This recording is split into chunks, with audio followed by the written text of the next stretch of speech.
Hello everyone, నా పేరు Anil Kumar. Welcome to my channel mister Cherukuvada.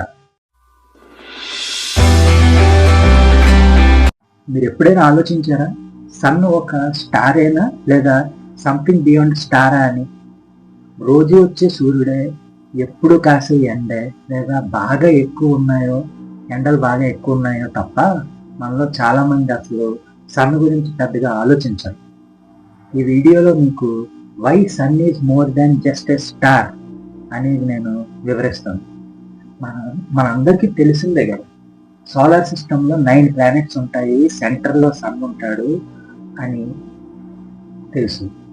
కానీ సన్ ఒక పెద్ద స్టార్, అంటే ఒక పెద్ద నక్షత్రం అన్నమాట. అది కూడా మన ఎర్త్కి చాలా దగ్గరగా ఉండే స్టార్. మీకు క్లియర్గా సన్ గురించి తెలియాలంటే 2 పార్ట్స్గా నేను ఎక్స్ప్లెయిన్ చేస్తాను.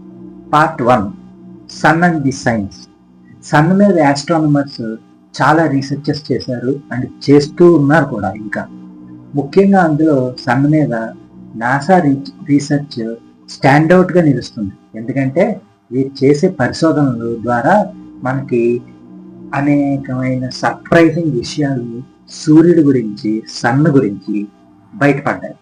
అందులో అతి ఇంపార్టెంట్ పాయింట్ ఏంటంటే, సోలార్ సిస్టమ్ మొత్తానికి కూడా సన్ యొక్క గ్రావిటీతో హోల్డ్ చేసి ఒక ఆర్డర్లో సోలార్ సిస్టమ్ని ఉంచడం. అంటే సోలార్ సిస్టంలో 9 ప్లానెట్సే కాకుండా యాటమ్స్తో ఫామ్ అయిన శిథిలాలు కూడా ఉన్నాయండి. ఇంకో ముఖ్యమైన పాయింట్ ఏంటంటే, సన్ నుండి జనరేట్ అయ్యే హీట్ మన ఎర్త్ని వామ్గా చేయడం వల్ల అటు ప్లానెట్స్కి, వాటి ద్వారా సర్వైవ్ అయ్యే యానిమల్స్కి, ఫైనల్గా హ్యూమన్స్కి కూడా ఫుడ్ లభిస్తుంది. కేవలం సన్లైట్ లేకపోతే మొత్తం లైఫే సర్వైవ్ అవ్వడం ఇంపాసిబుల్. అయితే పరిశోధనలో చాలా ఎక్సైటింగ్ విషయాలు బయటపడ్డాయి. కొన్ని ఇప్పుడు మనం తెలుసుకుందాం. ఎంటైర్ యూనివర్స్లో ఫాస్ట్గా ట్రావెల్ చేసే లైట్ అని మనకు తెలుసు. అందుకే స్పీడ్ని లైట్ ఇయర్స్తో చూస్తారు ఆస్ట్రానమర్స్. అయితే మీకు తెలుసా, అంత ఫాస్ట్గా ట్రావెల్ చేసే లైట్ కూడా మన ఎర్త్కి రీచ్ అవ్వడానికి 8 minutes 20 seconds పడుతుందని. అంటే మనకి సన్కి ఉన్న డిస్టెన్స్ ఎంతో మీరు ఊహించుకోవచ్చు. సన్కి ఎర్త్కి మధ్య డిస్టెన్స్ అప్రాక్సిమేట్గా 96 మిలియన్ మైల్స్, అంటే 150 మిలియన్ కిలోమీటర్స్ అన్నమాట. అంతేకాదు 3,30,000 ఎర్త్స్ కలిపితే ఉన్నంత సైజులో ఉంటుంది మన సన్. అంత దూరంలో ఉన్న సన్ మనకి ఇంత వేడిగా అనిపిస్తే సమ్మర్లో, మరి ఇంతకీ సన్ మీద టెంపరేచర్ ఎంత ఉంటుందని అనుకుంటున్నారు మీరు? ఉండొచ్చు అంటారు, చెప్పండి. ఈ టెంపరేచర్ వింటే ఎవరైనా షాక్ అవ్వాల్సిందే. కేవలం సన్ సర్ఫేస్ మీద 6000 degrees సెంటీగ్రేడ్ ఉంటే సన్ మధ్యలో, అంటే కోర్లో సుమారు 16 million to 21 million degrees centigrade ఉంటుంది.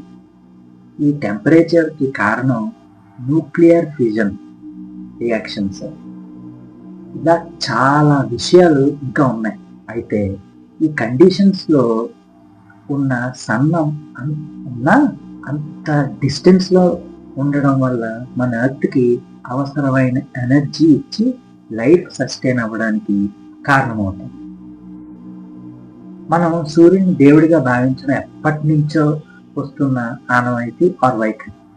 అయితే సన్ దేవుడని కేవలం మన హిందూ సాంప్రదాయంలోనే కాదు, నార్సిజం, ఈజిప్షియన్, గ్రీక్ మైథాలజీస్లో కూడా సన్ని గాడ్గానే కన్సిడర్ చేస్తారు. అన్ని మైథాలజీస్లోనూ కూడా స్టాండౌట్ పాయింట్గా నిలిచేది ఏంటంటే సూర్యుడి యొక్క రథం, అంటే చారియట్.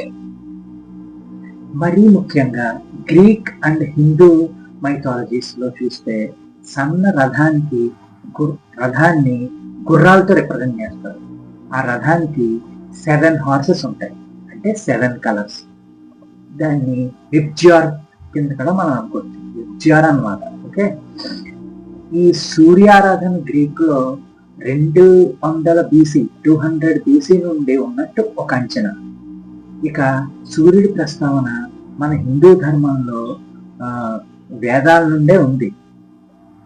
పురాణాల్లో కూడా సూర్యుడిని దేవుడిగా ప్రస్తావించడం మనం చూడొచ్చు. ఇందులో ముఖ్యమైన ఒక ఎగ్జాంపుల్ రామాయణంలో ఉంది.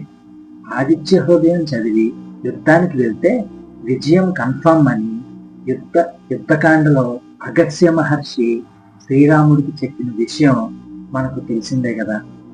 ఇక మన తులసీదాస్ గారు రాసిన హనుమాన్ చాలీసాలో ఒక సెంటెన్స్ ఇలా చెప్పారు: యుగ సహస్ర యోజన పరభాను, అంటే ఒక యుగం అంటే 12,000 ఇయర్స్, ఒక సహస్ర అంటే 1000 ఏళ్ళు, 1 యోజన అంటే 8 మైల్స్. అంటే మీరు లెక్కేసుకుని చూడండి, 12,000 ఇంటూ 1000 ఇంటూ 8 క్యాలిక్యులేట్ చేస్తే మనకి 96 మిలియన్ మైల్స్ వస్తుంది. ఇది ఎగ్జాక్ట్గా నాసా వాళ్ళు లెక్కతో సరిపోతుంది. మరి సూర్యుని దేవునిగా కొలిచే సనాతన ధర్మంలో ఎర్త్కి సన్కి డిస్టెన్స్ ఈ పరిజ్ఞానం లేకుండానే, ఏ పరిజ్ఞానం లేకుండానే తులసీదాస్ గారు ఆ రోజుల్లో చెప్పారు. అంటే మనకి ఇక్కడే స్పష్టమైపోతుంది సూర్యుడు దేవుడు అని, గాడ్ అని తెలుస్తుంది. ఆరోగ్యం భాస్కరాదిచ్చేత్. అందరికీ రథసప్తమి శుభాకాంక్షలు.